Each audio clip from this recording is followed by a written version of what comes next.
C കാറ്റിൻ്റെ ഈ പുതിയ എപ്പിസോഡിലേക്ക് ഏവർക്കും ഹൃദയപൂർവ്വമായ സ്വാഗതം. കത്തോലിക്ക സഭയുടെ വിശ്വാസത്തിന് അടിസ്ഥാനമായ സാർവത്രിക മതബോധന ഗ്രന്ഥം വളരെ ആഴത്തിൽ പഠിക്കാനുള്ള ഷാലോം ടിവിയുടെ ഒരു പഠന ശിബിര പ്രോഗ്രാമാണ് സി കാറ്റ്. സി കാറ്റിലൂടെ കഴിഞ്ഞ എപ്പിസോഡുകളിൽ നമ്മൾ ചർച്ച ചെയ്ത വിഷയങ്ങൾ നിങ്ങൾ പഠിച്ചിട്ടുണ്ട് എന്ന് വിചാരിക്കുകയാണ്. ഇന്ന് നമ്മൾ പുതിയൊരു വിഷയവുമായി സി കാറ്റിലെത്തിയിരിക്കുകയാണ്.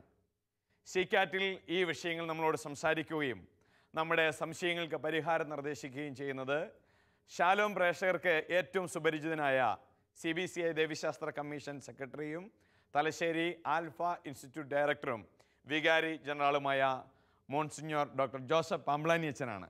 അച്ഛനെ വളരെ ഹൃദയപൂർവ്വം ഇന്നത്തെ ഈ പ്രോഗ്രാമിലേക്ക് സ്വാഗതം ചെയ്യുന്നു. ഇന്നത്തെ സി കാറ്റിൻ്റെ ഈ എപ്പിസോഡിൽ ഈ വിഷയങ്ങൾ പഠിക്കുന്നതിനും ഈ വിഷയവുമായി ബന്ധപ്പെട്ടുള്ള ചോദ്യങ്ങൾ ചോദിക്കുന്നതിനുമായി നമ്മോടൊപ്പമായിരിക്കുന്നത് തലശ്ശേരി അതിരൂപതയിലെ ഒറ്റത്തൈ സെൻറ്റ് ആൻ്റണീസ് ദേവാലയത്തിലെ മതാധ്യാപകരാണ്. അവരുടെ ബഹുമാനപ്പെട്ട വികാരിയച്ഛൻ ബഹുമാനപ്പെട്ട ഷിബു കീച്ചങ്കിരി അച്ഛനോടൊപ്പം വളരെ താല്പര്യപൂർവ്വം വളരെ നന്നായിട്ട് ഈ വിഷയത്തിൽ അവരുടെ സംശയങ്ങളും മറ്റും ചോദിക്കാൻ തക്കവണ്ണം ചർച്ചയിൽ പങ്കെടുക്കാൻ തക്കവണ്ണം തയ്യാറായി എത്തിച്ചേർന്നിരിക്കുന്ന മതാധ്യാപകരായ നിങ്ങളെ ഈ പ്രോഗ്രാമിലേക്ക് ഈ സി കാറ്റിലേക്ക് വളരെ താല്പര്യപൂർവ്വം സ്വാഗതം ചെയ്യുന്നു. സി കാറ്റിൽ ഇന്ന് നമ്മൾ ചർച്ച ചെയ്യുന്ന വിഷയം കത്തോലിക്ക സഭയുടെ മതബോധന ഗ്രന്ഥത്തിലെ 946 ഖണ്ഡിക മുതലുള്ള പുണ്യവാന്മാരുടെ ഐക്യം എന്ന് തുടങ്ങുന്ന ഭാഗമാണ്.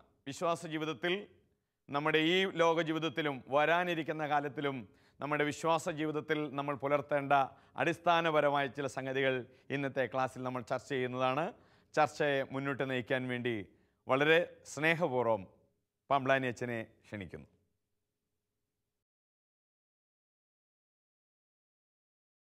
പ്രിയമുള്ള മതാധ്യാപകരെ, ഇത് നിങ്ങൾ വേദപാഠ ക്ലാസ്സിൽ പഠിപ്പിച്ചുകൊണ്ടിരുന്ന കാര്യങ്ങൾ തന്നെയാണ് നമ്മളിവിടെ ചർച്ച ചെയ്യുന്നത്. അതുകൊണ്ട് നിങ്ങൾ പുതിയ കാര്യങ്ങളല്ല, ഒരുപാട് അതുകൊണ്ട് ആകാംക്ഷാഭരിതരാകേണ്ട കാര്യമില്ല. നിങ്ങൾ ഈ മതബോധന ഗ്രന്ഥം മുഴുവനായും പഠിച്ചിട്ടുള്ളവരാണ് അല്ലേ? അതാണ് നമ്മൾ വേദപാഠ ക്ലാസ്സിൽ പഠിപ്പിക്കുന്നത്. ഇന്ന് നമ്മൾ പഠിക്കുന്നത് അല്പം വിഷമകരമായ വിഷയങ്ങളാണ്. എന്ന് പറഞ്ഞാൽ മരണശേഷം എന്ത് സംഭവിക്കുന്നു എന്നുള്ളതാണ് ഇവിടുത്തെ അടിസ്ഥാനപരമായ പ്രശ്നം അല്ലേ? അതായത് വിശ്വാസ പ്രമാണത്തിൽ പുണ്യവാന്മാരുടെ ഐക്യത്തിൽ ഞാൻ വിശ്വസിക്കുന്നു, പാപങ്ങളുടെ മോചനത്തിലും നിത്യമായ ജീവിതത്തിലും ഞാൻ വിശ്വസിക്കുന്നു. ഈ 3 വിശ്വാസ സത്യങ്ങളാണ് നമ്മൾ ഈ എപ്പിസോഡ് മുതൽ പഠിച്ചു തുടങ്ങുക. വിശ്വാസ പ്രമാണത്തിലെ 12 സത്യങ്ങളുണ്ട് എന്ന് നിങ്ങൾക്കറിയാം അല്ലേ? ആ 12 സത്യങ്ങൾ ഓരോന്നും നമ്മൾ പഠിച്ചുകൊണ്ടിരിക്കുകയായിരുന്നു ഈ നാളുകളിൽ. അതിലെ അവസാനത്തെ 3 സത്യങ്ങളാണ് ഏത്? പാപമോചനം, ശരീരങ്ങളുടെ ഉയർപ്പ്, നിത്യമായ ജീവിതം അല്ലേ? ഇതിൽ പാപമോചനം നൽകുന്ന കൂദാശകൾ ഏതൊക്കെയാണ്? അതിന് തൊട്ട് മുമ്പ് വിശ്വാസ പ്രമാണത്തിൽ നാം ചൊല്ലുന്നുണ്ട്, പുണ്യവാന്മാരുടെ ഐക്യത്തിൽ ഞാൻ വിശ്വസിക്കുന്നു. പുണ്യവാന്മാരുടെ ഐക്യം എന്ന് പറഞ്ഞാൽ അതൊരു വ്യത്യസ്തമായ വിശ്വാസത്യമല്ല, തിരുസഭയിൽ ഞാൻ വിശ്വസിക്കുന്നു എന്ന് പറയുന്നത് തന്നെയാണ് പുണ്യവാന്മാരുടെ ഐക്യത്തിൽ വിശ്വസിക്കുക എന്ന് പറയും. കാരണം പുണ്യവാന്മാരുടെ ഐക്യം സമം തിരുസഭ എന്ന് നമുക്ക് ഉറപ്പിച്ച് പറയും. കാരണം എന്താണ്?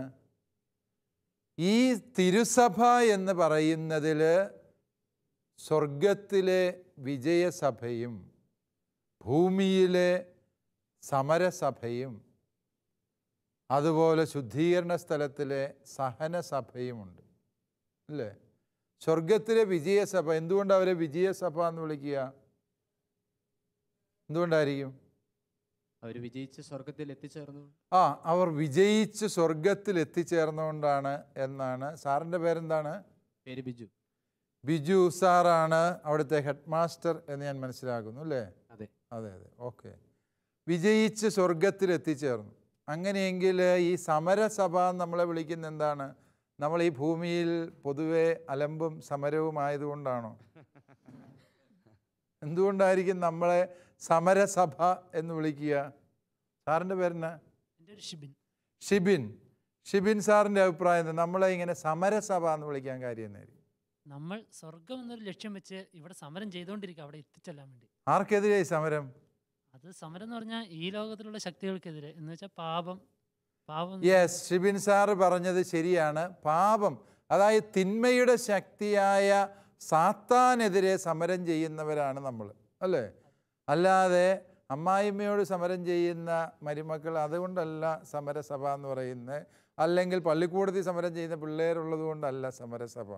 നമുക്ക് ഒരേ ഒരു സമരമേ ഉള്ളൂ. അതേതാണ്? സാത്താനെതിരായ സമരം. അതാണ് നമ്മുടെ സമരം. ആ സമരം ചെയ്യാത്തവരാണ് തമ്മാമളിൽ സമരം ചെയ്തുകൊണ്ടിരിക്കുന്നത് ഇപ്പോഴും. മനസ്സിലായോ? ഒരു വ്യക്തി, നമ്മളുടെ വിളി എന്ന് പറയുന്നത് തിന്മയുടെ ശക്തിയായ സാത്താനെതിരെ പൊരുതുക, സമരം ചെയ്യുക എന്നുള്ളത്. ആ സമരം ശരിയാം വിധത്തിൽ ചെയ്യാതിരിക്കുന്നവരെല്ലാം എന്തു ചെയ്യും? തമ്മിൽ സമരം ചെയ്തുകൊണ്ടിരിക്കും. അതുകൊണ്ട് അത് വളരെ ശ്രദ്ധേയമായ ഒരു നിരീക്ഷണമാണ്. ഈ സമരസഭ, സഹനസഭ എന്ന് പറയുന്നതാണ് ആര്? ശുദ്ധീകരണ സ്ഥലത്തിലെ ആത്മാക്കളുടെ കൂട്ടായ്മ. ഇത് മൂന്നും ചേർന്നതാണ് പരിശുദ്ധ സഭ എന്ന് പറയുന്നത്. അതുകൊണ്ട് സഭ എന്ന് പറയുന്നത് നമ്മൾ വിചാരിക്കുന്നത് പോലെ മാർപ്പാപ്പായും മെത്രാന്മാർ, അച്ചന്മാർ, ഇപ്പോൾ ജീവിച്ചിരിക്കുന്ന വിശ്വാസികൾ, അവർ മാത്രമാണ് സഭയിലെ അംഗങ്ങൾ എന്ന് തെറ്റിദ്ധരിക്കരുത്. സഭയിലെ അംഗങ്ങൾ തന്നെയാണ് വിശുദ്ധർ, സഭയിലെ അംഗങ്ങൾ തന്നെയാണ് ശുദ്ധീകരാത്മാക്കൾ, സഭയിലെ അംഗങ്ങൾ തന്നെയാണ് ഇപ്പോൾ ജീവിച്ചിരിക്കുന്നവർ. ഇവർ മൂന്നും കൂടി ചേർന്നതാണ് ഏകവും പരിശുദ്ധവും ശ്ലൈഹികവും സാർവത്രികവുമായ തിരുസഭ, അല്ലേ? അതുകൊണ്ട് പുണ്യവാന്മാരുടെ ഐക്യം എന്ന വിശ്വാസ സത്യത്തെ നാം മനസ്സിലാക്കേണ്ടത് എപ്പോഴും ഈ തിരുസഭ എന്ന സത്യത്തിൻ്റെ വിശദീകരണമായിട്ടാണ്. അത് മനസ്സിലായെന്ന് ഞാൻ വിചാരിക്കുന്നു, അല്ലേ? ഇനി നമ്മൾക്ക് അടുത്ത വിശ്വാസ സത്യത്തിലേക്ക് പ്രവേശിക്കാം. പാപമോചനത്തിൽ ഞാൻ വിശ്വസിക്കുന്നു. നമ്മുടെ യഥാർത്ഥ പ്രശ്നം എന്ന് പറയുന്നത് എന്താണ്? പാപമാണ്. പാപമാണ് ഈ ലോകത്തിലെ എല്ലാ പ്രതിസന്ധിക്കും കാരണം എന്ന് നാം തിരിച്ചറിയണം. ഒരുപക്ഷെ നമ്മുടെ പ്രശ്നങ്ങളുടെ കാരണം എന്ത് എന്ന് അന്വേഷിക്കുന്നിടത്താണ് മതവിശ്വാസവും ഇതര പ്രത്യയശാസ്ത്രങ്ങളും തമ്മിലുള്ള വ്യത്യാസം. എന്താണ് ഇപ്പോഴുള്ള പ്രശ്നത്തിന് കാരണം എന്ന് അന്വേഷിച്ചപ്പോൾ ഹിറ്റ്ലർ അത് അന്വേഷിച്ചു. അദ്ദേഹം കണ്ടെത്തി ഈ നാട്ടിൽ ജീവിക്കുന്ന യഹൂദരാണ് ഈ പ്രശ്നത്തിൻ്റെ മുഴുവൻ കാരണം. യഹൂദരെ ഇല്ലായ്മ ചെയ്താൽ എല്ലാ പ്രശ്നവും തീരും. ഹിറ്റ്ലറുടെ ചിന്താഗതി അതായിരുന്നു. കാൾ മാർക്സ് ചിന്തിച്ചു, എന്താണ് ഇവിടുത്തെ പ്രശ്നത്തിന് കാരണം? മുതലാളി വർഗമാണ്. മുതലാളി വർഗത്തെ ഇല്ലായ്മ ചെയ്താൽ എല്ലാ പ്രശ്നവും തീരുമെന്ന് മാർക്സ് ചിന്തിച്ചു. പക്ഷേ അവർ ചിന്തിച്ചതുപോലെ പ്രവർത്തിച്ചിട്ടും ലോകത്തിൻ്റെ പ്രശ്നങ്ങളൊന്നും മാറിയില്ല. യഥാർത്ഥത്തിൽ ഈശോ മിശിഹായാണ് പ്രശ്നത്തിൻ്റെ മൂലകാരണം കണ്ടെത്തിയത്. ഈശോ പറഞ്ഞു, പാപമാണ് എല്ലാറ്റിൻ്റെയും അടിസ്ഥാനം. സമൂഹത്തിൽ ചൂഷണമുണ്ടാകുന്നത്, അഴിമതി ഉണ്ടാകുന്നത്, സ്ത്രീപീഡനങ്ങൾ ഉണ്ടാകുന്നത്, എല്ലാത്തരം പ്രതിസന്ധികളും സമൂഹത്തിലുണ്ടാകുന്നത് എന്തുകൊണ്ടാണ്? മനുഷ്യൻ്റെ ഹൃദയത്തിൽ പാപത്തിൻ്റെ ആസക്തി ശേഷിക്കുന്നതാണ്. ആ പാപാസക്തിയിൽ നിന്ന് മനുഷ്യ നീ രക്ഷ പ്രാപിക്കുന്നത് വരെയും ഈ ലോകത്തിന് സമാധാനമുണ്ടാവില്ല. ഒരുപക്ഷെ മറ്റെല്ലാ പ്രത്യയശാസ്ത്രങ്ങളിൽ നിന്നും ഈശോ മിശിഹായുടെ ദർശനം വ്യത്യസ്തമാകുന്നത് ഇവിടെയാണ്. മറ്റെല്ലാവരും പ്രശ്നത്തിൻ്റെ കാരണം പുറമേ തേടിയപ്പോൾ ക്രിസ്തു ഒരുവൻ്റെ ആന്തരികതയിലേക്ക് തിരിഞ്ഞ് പ്രതിസന്ധിയുടെ പരിഹാരം നിന്നിലെ പാപാസക്തിയെ അതിജീവിക്കുന്നതാണ് എന്ന സത്യം നമുക്ക് വെളിപ്പെടുത്തി. അതുകൊണ്ട് പാപമോചനം എന്ന യാഥാർത്ഥ്യത്തിലാണ് ക്രിസ്തീയ വിശ്വാസം അടിസ്ഥാനമുറപ്പിച്ചിരിക്കുന്നത്. ക്രിസ്തു നമ്മുടെ പാപങ്ങൾക്ക് വേണ്ടി കുരിശിൽ പരിഹാരം ചെയ്ത് മരിച്ചു. നാം പാപത്തിൻ്റെ അടിമത്തത്തിൽ നിന്ന് വിമോചിതരായി. ഇതാണ് നമ്മുടെ വിശ്വാസത്തിൻ്റെ അടിസ്ഥാനം. നാം പ്രഘോഷിക്കാൻ വിളിക്കപ്പെട്ടിരിക്കുന്ന യാഥാർത്ഥ്യവും ഈ പാപമോചനമാണ്. അതുകൊണ്ടാണ് ഈശോയെ ആദ്യം കണ്ട സ്നാപകൻ വിളിച്ചു പറഞ്ഞു, ഇതാ ലോകത്തിൻ്റെ പാപം നീക്കുന്ന ദൈവത്തിൻ്റെ കുഞ്ഞാട്. അല്ലേ? അതായത് പാപമോചനം നേടുന്നതിലാണ് ഒരുവൻ്റെ ക്രിസ്തീയ ജീവിതത്തിൻ്റെ തുടക്കം എന്ന സത്യം നമ്മൾ മനസ്സിലാക്കുക. മറ്റൊരു വിശ്വാസത്യം, അടുത്ത വിശ്വാസ സത്യം, പാപമോചനം. അടുത്ത ഏതാണ്? ശരീരങ്ങളുടെ ഉയർപ്പ്. അല്ലേ? നമ്മുടെ ശരീരങ്ങൾ ഉയർക്കും. അതൊരു വലിയ യാഥാർത്ഥ്യമാണ്. ശരീരം ഉയർക്കാനുള്ളതാണ്. നമ്മുടെ ഇപ്പോഴത്തെ ഈ ശരീരം, ഇപ്പം നമ്മൾ വളരെ മേക്കപ്പൊക്കെ ഇട്ട് മിടുക്കന്മാരും മിടുക്കികളുമായിട്ടാണ് ഇരിക്കുന്നത്. അല്ലേ? ശരിക്കും നിങ്ങൾക്ക് ഒരുപക്ഷെ നിങ്ങളുടെ ഒറിജിനൽ സൗന്ദര്യം ഇതിനേക്കാളും കൂടുതലുണ്ടായിരിക്കാം. മേക്കപ്പിട്ടപ്പോൾ ചിലർക്ക് മേക്കപ്പിടുന്ന എന്തിനു വേണ്ടിയാണ്? അവരുടെ ആ സൗന്ദര്യം ക്യാമറയ്ക്ക് പിടിച്ചെടുക്കാൻ മേലാത്തത് കൊണ്ട് അത് ഇച്ചിരി കുറയ്ക്കാൻ വേണ്ടിയാണ് മേക്കപ്പിടുന്നത്. അല്ലേ? ഭക്ഷണം, ശരീരത്തിൻ്റെ വിനോദം, വിശ്രമം, നമ്മുടെ സമയത്തിൻ്റെ നല്ലൊരു ഭാഗം നമ്മൾ ഉറങ്ങി തീർക്കുകയാണ് ചെയ്യുന്നത്. അല്ലേ? അപ്പോൾ എല്ലാം നോക്കുമ്പോൾ നമ്മുടെ ഈ ശരീരത്തെ കേന്ദ്രീകരിച്ചാണ് നമ്മുടെ ഈ ജീവിതം തന്നെ നിലകൊള്ളുന്നത്. പക്ഷേ ഈ ശരീരം ഇവിടം കൊണ്ട് തീരുമോ? ഇതൊരു വിലയില്ലാത്ത വെറും ഒരു കിളിക്കൂട് മാത്രമാണ്. പ്ലേറ്റോണിക് ചിന്താഗതിയുണ്ട്. പല മതങ്ങളും അപ്രകാരം ചിന്തിക്കുന്നുമുണ്ട്. ശരീരം ഉപയോഗശൂന്യമാണ്, ശരീരം ആത്മാവിൻ്റെ ശത്രുവാണ്, ശരീരത്തെ വെറുക്കണം, ശരീരത്തെ പീഡിപ്പിക്കണം എന്നൊക്കെ. പക്ഷേ ക്രിസ്തീയത വ്യത്യസ്തമായിട്ടാണ് ചിന്തിക്കുക. ശരീരത്തിന് രക്ഷയിൽ പങ്കാളിത്തമുണ്ട് എന്ന് സഭ പഠിപ്പിക്കുന്നു. ഈ ശരീരം ഉയർത്തെഴുന്നേറ്റ് സ്വർഗത്തിൽ എത്തിച്ചേരാനുള്ളതാണ് എന്ന പരമമായ ബോധ്യം തിരുസഭ നമുക്ക് പകർന്നു തരുന്നു. അതുകൊണ്ട് ശരീരത്തെക്കുറിച്ചുള്ള ഏറ്റവും ഭാവാത്മകമായ വീക്ഷണമാണ് തിരുസഭ ഈ വിശ്വാസ സത്യത്തിലൂടെ നമ്മളെ പഠിപ്പിക്കുന്നത്. ജോൺ പോൾ രണ്ടാമൻ മാർപ്പാപ്പ ശരീരത്തിൻ്റെ ദൈവശാസ്ത്രം എന്ന് പറയുന്ന ഒരു വലിയ ചിന്ത അവതരിപ്പിക്കുന്നുണ്ട്. ശരീരത്തെ ആരും വെറുക്കരുത്, ശരീരത്തെ ഇഷ്ടമില്ല എന്ന് പറയരുത്. സ്വന്തം ശരീരത്തിൻ്റെ ഘടനയെക്കുറിച്ച് മെലിഞ്ഞിരിക്കുന്ന ഒരു മനുഷ്യൻ എൻ്റെ ശരീരം മാത്രം എങ്ങനെയായിപ്പോയല്ലോ എന്ന് വിചാരിച്ചിരിക്കും. ഞങ്ങളെപ്പോലെ തടിയുള്ളവർ വിചാരിക്കും ഞങ്ങളിങ്ങനെ തടിയന്മാരായി തീർന്നല്ലോ എന്ന് വിചാരിക്കും. അല്ലേ? എല്ലാവർക്കും അവരുടെ ശരീരത്തെക്കുറിച്ച് എന്തെങ്കിലുമൊക്കെ പരാതിയുണ്ട്. ചിലർക്ക് മീശ കുറഞ്ഞു പോയിന്ന്, അല്ലേ? ഓരോരുത്തർക്കും മുടി കുറഞ്ഞു പോയെന്ന് പരാതിയുള്ളവരുണ്ട്. എല്ലാവർക്കും സ്വന്തം ശരീരത്തെക്കുറിച്ച് പരാതികളുണ്ട്. പക്ഷേ ശരീരത്തെ ഇഷ്ടപ്പെടുക, ശരീരം ദൈവം വസിക്കുന്ന ആലയമാണ് എന്ന യാഥാർത്ഥ്യത്തെ ജീവിക്കുക, അതിലൊരു വലിയ ആധ്യാത്മികതയുണ്ട് എന്ന സത്യം. അത് ഈ ലോകത്ത് ഭാവാത്മകമായി ജീവിക്കാൻ മാത്രമല്ല, നിത്യതയിൽ ദൈവസന്നിധിയിൽ നമ്മോടൊത്ത് ഈ ശരീരമുണ്ടായിരിക്കും. അതുകൊണ്ട് ഈ ശരീരത്തെ ഞാൻ ഏറ്റവും പരിപാവനമായി സൂക്ഷിക്കണം. മദ്യപാനത്തിനോ പുകവലിക്കോ ഒന്നും ഇത് വിട്ടുകൊടുക്കരുത്. മയക്കുമരുന്നിനുള്ളതല്ല ഈ ശരീരം. പൗലോസ് അപ്പോസ്തലൻ പറഞ്ഞതുപോലെ എല്ലാത്തരം അശുദ്ധിയിൽ നിന്നും അകന്നു നിൽക്കണം. ബാക്കി എല്ലാ പാപവും ശരീരത്തിന് വെളിയിലാണ് ചെയ്യുന്നത് എങ്കിൽ അശുദ്ധ പാപങ്ങൾ ചെയ്യുന്നവർ സ്വന്തം ശരീരത്തെ മലിനമാക്കുന്നു എന്ന് അപ്പോസ്തലൻ പറഞ്ഞു. അതുകൊണ്ട് ശരീരത്തിൻ്റെ പവിത്രതയെക്കുറിച്ചുള്ള ചിന്ത ആരംഭിക്കുന്നത് ഈ ശരീരത്തിന് സ്വർഗത്തിൽ ദൈവസന്നിധിയിലെത്താനുള്ള കൃപ ദൈവം നൽകിയിട്ടുണ്ട്. ശരീരത്തെക്കുറിച്ചുള്ള ഇത്രയും ഭാവാത്മകമായ കാഴ്ചപ്പാട് അത് ക്രിസ്തീയ ദർശനത്തിൻ്റെ അടിസ്ഥാനമാണ്. മറ്റ് വിശ്വാസത്യങ്ങളെക്കുറിച്ച് തുടർന്ന് അടുത്ത എപ്പിസോഡുകളിൽ നമുക്ക് ചർച്ച ചെയ്യാവുന്നതാണ്. ഇപ്പോൾ ഈ പറഞ്ഞ കാര്യങ്ങളുമായി ബന്ധപ്പെട്ട് നിങ്ങൾക്ക് പല സംശയങ്ങളും ചോദിക്കാനുണ്ട് എന്നെനിക്കറിയാം. ആ സംശയങ്ങൾ നിങ്ങൾക്ക് ക്രോഡീകരിക്കാനുള്ളൊരു അവസരമാണിത്.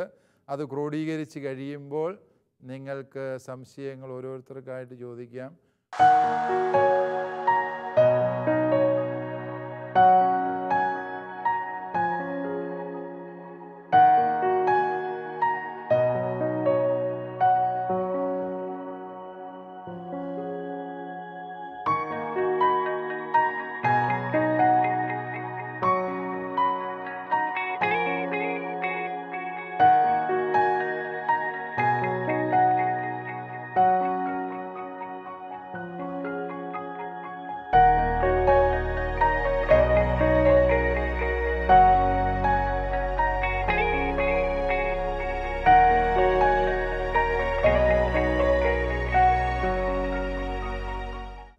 സണ്ണി സാറേ, എല്ലാവരും വളരെ ഗൗരവമായ ചർച്ചയിലാണെന്ന് തോന്നുന്നു.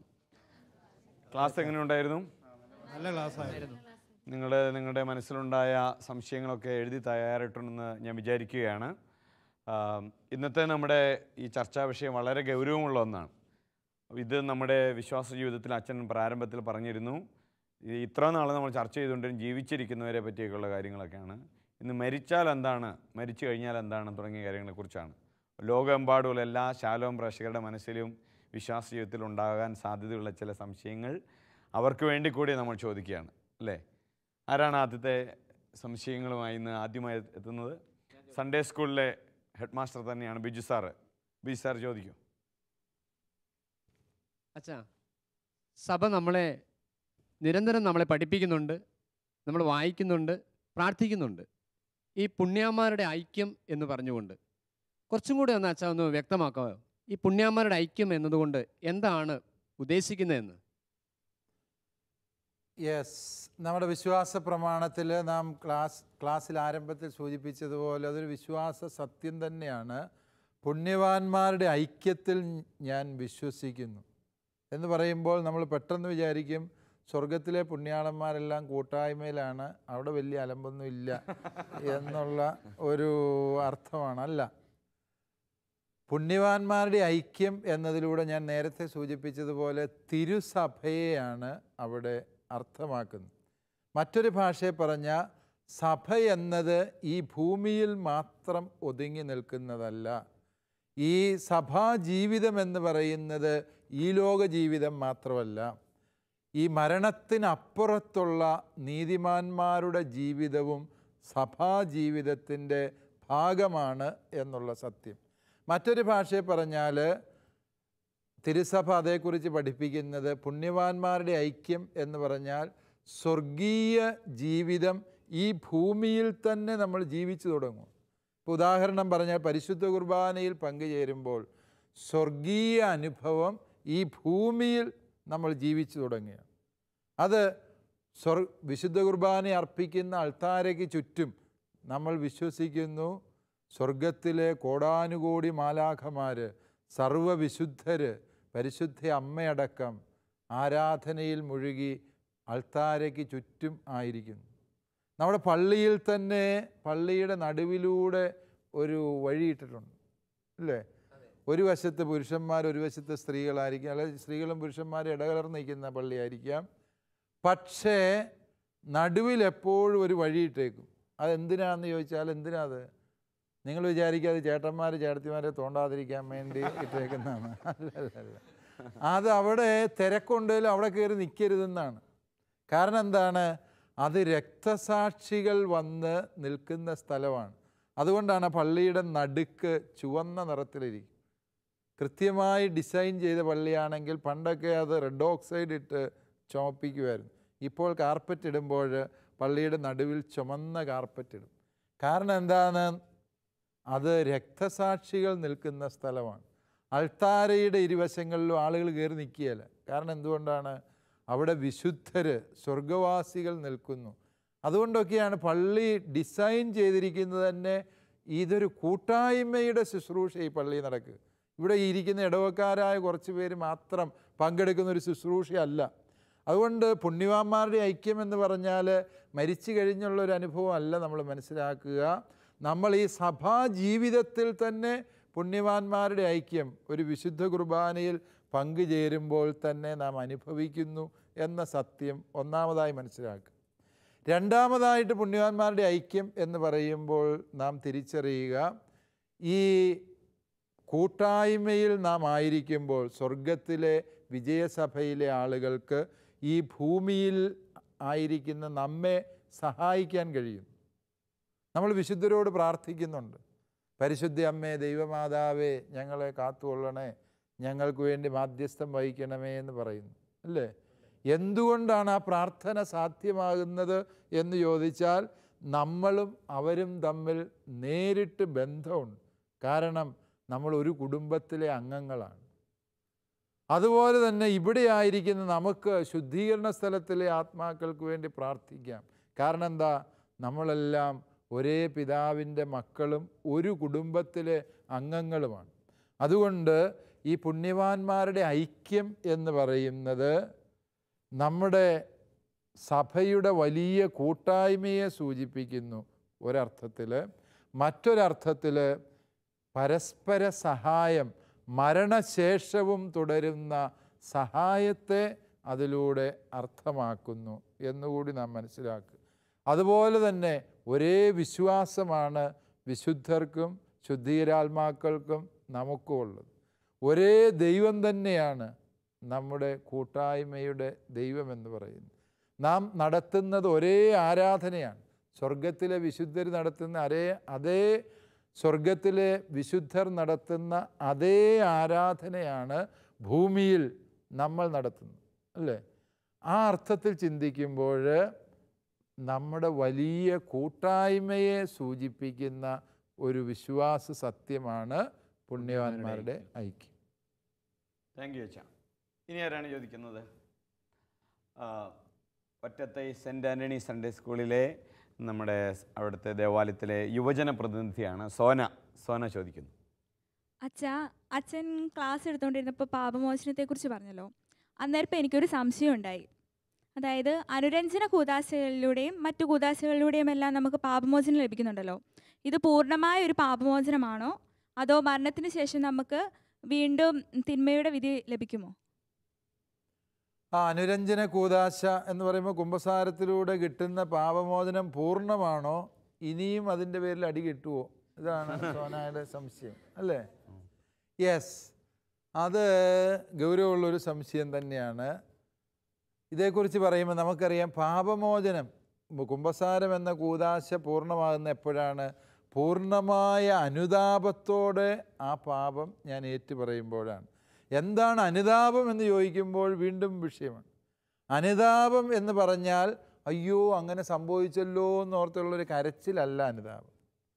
അതിനേക്കാൾ ഉപരി അനുതാപം എന്നതിലൂടെ തിരുവചനം നമ്മെ പഠിപ്പിക്കുന്നത് ആ ഒരു തിന്മയിലേക്ക് ഇനിമേൽ ഞാൻ തിരിച്ചു പോകില്ല എന്ന നിർബന്ധ ബുദ്ധിയുടെ തീരുമാനമാണ് അനുതാപം.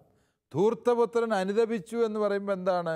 ഇനി ഞാൻ ഈ പന്നിക്കുഴിയിലേക്കില്ല, എൻ്റെ അപ്പൻ്റെ വീടാണ് നല്ലത്, ഞാൻ അവിടെ താമസിക്കൂ, ഞാൻ ഇതിലേക്ക് ഇനി ഒരിക്കലും നെവർ എവർ ഞാൻ ഇങ്ങോട്ടില്ല. ആ ഒരു തീരുമാനമാണ് ശരിയായ അനുതാപം, അല്ലേ? അപ്രകാരമുള്ള അനുതാപത്തോടെ ഒരു വ്യക്തി കുമ്പസാരിച്ചാൽ കിട്ടുന്ന പാപമോചനം പൂർണ്ണമാണ്. ഇതേക്കുറിച്ച് സഭ പഠിപ്പിക്കുന്നത് നിത്യശിക്ഷ, കാലിക ശിക്ഷ, ഇങ്ങനെ രണ്ട് തരം ശിക്ഷകളുണ്ടെന്നാണ് പറയുന്നത്. നിത്യശിക്ഷ എന്ന് പറഞ്ഞാൽ ഒരു വ്യക്തി ചെയ്ത പാപത്തിൻ്റെ ഫലമായി, വിശിഷ്യ മാരക പാപത്തിൻ്റെ ഫലമായി ഒരു വ്യക്തിക്ക് നിത്യശിക്ഷ കിട്ടും എന്ന് പറഞ്ഞാൽ എന്താ? നരകത്തിൽ പോകും. അതാണ് നിത്യശിക്ഷ. അത് കുമ്പസാരത്തിലൂടെ പൂർണ്ണമായും പരിഹരിക്കപ്പെടുന്നു. അനുതപിച്ച് കുമ്പസാരിച്ചാൽ അത് പൂർണ്ണമായും പരിഹരിക്കപ്പെട്ടു. ഉദാഹരണം പറഞ്ഞാൽ, ഒരാൾ ഒരു വ്യക്തിയെ കൊല ചെയ്തു, വലിയ പാപം. ആ കൊലപാതകമെന്ന തിന്മ ചെയ്ത വ്യക്തിക്ക് നിത്യശിക്ഷ കിട്ടും, നരകത്തിൽ പോകും, അല്ലേ? അത് ഒഴിവാകാൻ അയാൾ എന്ത് ചെയ്തു? അയാൾ അതിനെ ഓർത്ത് അനുതപിച്ചു, വിശുദ്ധ കുമ്പസാരത്തിനണഞ്ഞു, അനുതാപത്തോടെ പാപമേറ്റ് പറഞ്ഞ് പ്രാശ്ചിത്തം ചെയ്ത് കുമ്പസാരിച്ചു. കൊലപാതകം എന്ന തിന്മയുടെ പേരിൽ ആ വ്യക്തിക്കുള്ള നിത്യശിക്ഷ അതോടെ പൂർണ്ണമായി ഒഴിവായി. അയാൾ അതിൻ്റെ പേരിൽ നരകത്തിൽ പോകില്ല. ആ അർത്ഥത്തിൽ നിത്യശിക്ഷ പൂർണ്ണമായും ഒഴിവായി കിട്ടുന്നു കുമ്പസാരത്തിലൂടെ. അതേസമയം കാലിക ശിക്ഷകൾ ശേഷിക്കുന്നു എന്നാണ് തിരുസഭ പഠിപ്പിക്കുക. കാലിക ശിക്ഷ എന്ന് പറഞ്ഞാൽ ചില പാപങ്ങൾക്ക് നമ്മൾ പരിഹാരം ചെയ്യേണ്ടതുണ്ട്.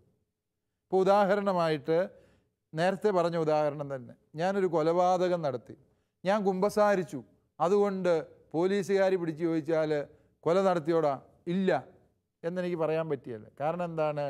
അത് ഈ രാജ്യത്തിൻ്റെ നിയമവ്യവസ്ഥിതിയെ ഞാൻ ചോദ്യം ചെയ്തു, ഈ നാട്ടിൽ മനുഷ്യരുടെ സമാധാന ജീവിതത്തിന് ഭംഗം വരുത്തി. അതുകൊണ്ട് ഈ രാജ്യം അനുശാസിക്കുന്ന ശിക്ഷാ നടപടികൾക്ക് ഞാൻ വിധേയമാകണം. അത് കാലിക ശിക്ഷയുടെ ഭാഗമാണ്. കൊലപാതകം എന്ന് പറഞ്ഞിട്ട് നിങ്ങൾക്ക് മനസ്സിലാക്കാൻ ബുദ്ധിമുട്ട്. ഇച്ചിലൂടെ നിങ്ങളൊക്കെ ചെയ്യുന്നൊരു പാപം പറയും. നിങ്ങൾ നമ്മളൊക്കെ ചെയ്യാറുള്ള, ഇപ്പം നമ്മളാരും ചെയ്യാറില്ല, എന്നാലൊരു ഉദാഹരണത്തിനൊരു പാപം പറയാം. ഒരു 10,000 രൂപ നമ്മൾ ഒരാളുടെ അടിച്ച് മാറ്റി എന്നങ്ങ് വിചാരിക്കും. നിങ്ങൾ പോയി കുമ്പസാരിച്ചു, അനുദവിച്ച് തന്നെ കുമ്പസാരിച്ച്, അച്ഛൻ പാപമോചനം നൽകി 3 നന്മ നിറഞ്ഞവരെയും ചെല്ലാനും പറഞ്ഞു, ഇല്ലേ? നിങ്ങൾ 3 നന്മ നിറഞ്ഞവരെയും ചൊല്ലി പാപമോചനം കിട്ടി, നിങ്ങളുടെ നിത്യശിക്ഷ ഒഴിവായി. പക്ഷേ അതിൻ്റെ കാലിക ശിക്ഷ ഒഴിവാകണമെങ്കിൽ എന്ത് ചെയ്യണം? ആ 10,000 രൂപ ആരുടെ നിന്നാണോ എടുത്ത് അവർക്ക് തിരിച്ചു കൊടുക്കുമ്പോഴേ അതിൻ്റെ കാലിക ശിക്ഷ ഒഴിവായുള്ളൂ. ഇല്ല എങ്കിൽ 3 നന്മ നിറഞ്ഞ മറിയത്തിന് 10,000 എന്നും പറഞ്ഞ് അടുത്ത മോഷണത്തിന് നിങ്ങൾ ഇറങ്ങും. ആ കാലിക ശിക്ഷ എന്ന് പറയുന്ന യാഥാർത്ഥ്യം പലപ്പോഴും ഈ കുമ്പസാരത്തിൻ്റെ പരിഹാരം എന്നുള്ള യാഥാർത്ഥ്യത്തെ നമ്മൾ വിസ്മരിക്കുന്നുണ്ട്. പലപ്പോഴും കുമ്പസാരം എന്ന കൂദാശയുടെ പൂർണ്ണമായ കൃപാവരം അനുഭവിക്കാൻ നമുക്ക് തടസ്സമാകുന്നത് ഇത്തരത്തിലുള്ള കാലിക ശിക്ഷ നമ്മൾ പരിഹരിക്കാത്തതാണ് എന്ന സത്യം ഓർക്ക്. ഇങ്ങനെ കാലിക ശിക്ഷ സമയത്ത് പരിഹരിക്കുന്നില്ല എങ്കിൽ ആ വ്യക്തികൾക്കാണ് ശുദ്ധീകരണ സ്ഥലത്തിൽ അത് പരിഹരിക്കേണ്ടി വരുന്നത് എന്നുകൂടി ഓർക്ക്. കുമ്പസാരിച്ച് കഴിഞ്ഞാലും ശുദ്ധീകരണ സ്ഥലത്തിൽ പോകാനുള്ള സാധ്യത ഉണ്ട് എന്നാണ് സഭ അതിലൂടെ പഠിപ്പിക്കുന്നത്. താങ്ക് യു അച്ഛാ. നമ്മുടെ ഈ എപ്പിസോഡിൻ്റെ സമയം ഏറെക്കുറെ ഇവിടെ പൂർത്തിയായിരിക്കുകയാണ്. ഇനി ഒട്ടേറെ ചോദ്യങ്ങൾ നിങ്ങളുടെ മനസ്സിലുണ്ട് എന്ന് വിചാരിക്കുകയാണ്. പ്രത്യേകിച്ച് ഈ വിഷയത്തിൻ്റെ പ്രാധാന്യം നമുക്ക് എല്ലാവർക്കും അറിയാവുന്നതുകൊണ്ടും ജീവിതത്തിൽ നമ്മളെല്ലാം അഭിമുഖീകരിക്കേണ്ട ഒരു സത്യത്തെക്കുറിച്ചാണ് ഇന്ന് നമ്മൾ ചർച്ച ചെയ്തത്. നമ്മുടെ ഇന്നത്തെ എപ്പിസോഡ് ഇവിടെ പൂർണ്ണമാകുന്നു. ഈ വിഷയത്തിൻ്റെ തുടർച്ചയുമായി മറ്റൊരു എപ്പിസോഡിൽ നമ്മൾ വീണ്ടും കണ്ടുമുട്ടുന്നതായിരിക്കും. അതുവരെയും പ്രാർത്ഥനാപൂർവ്വം നമുക്ക് കാത്തിരിക്കാം. നന്ദി.